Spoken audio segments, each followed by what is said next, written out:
Now, the next Archbishop of Canterbury was officially unveiled today, saying he was utterly optimistic about the future of the Church of England. The current Bishop of Durham, Justin Welby, is an old Etonian and former oil executive who shunned business to join the Church.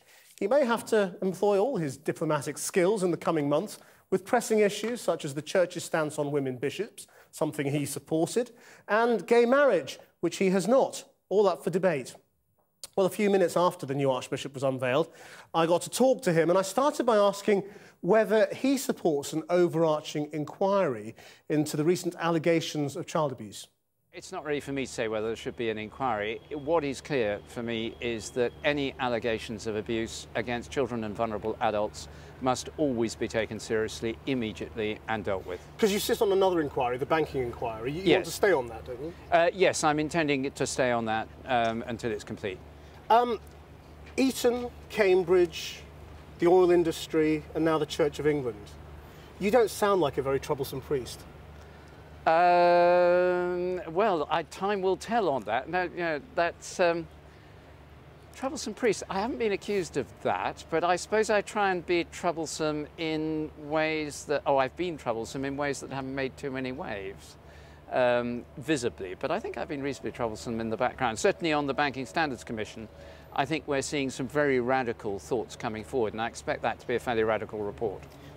Having left business, do you think there is a way for big business, for banking especially, to be ethical, to be for the common good?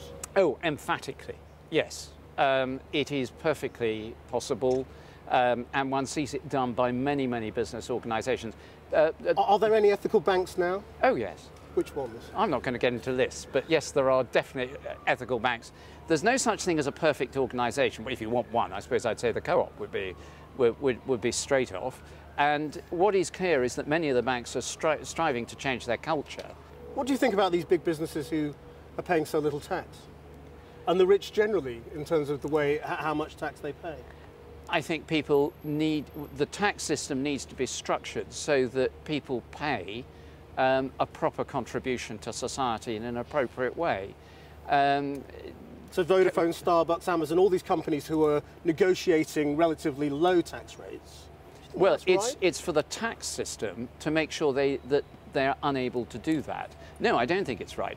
But they will naturally take advantages of loopholes and legitimate ways of planning their tax. People always have. The tax system needs to be simple and straightforward and make sure that every member of society, including corporate members, pay a proper rate of tax. It's very important. People always thought of Rowan Williams as a bit of a lefty. Will we think of you as a bit of a lefty? Oh, well, you'll have to wait and see about that. I've no idea. I don't do pigeonholes terribly well, so I sort of pick views from here and there and everywhere. So I really don't know the answer to that question. Because socially you seem a little conservative on things like gay marriage and issues like that. I mean, is that a fair way to characterise you? Probably. It's a very good question. I'm cautious. I hate language about inclusion and exclusion, and particularly exclusion.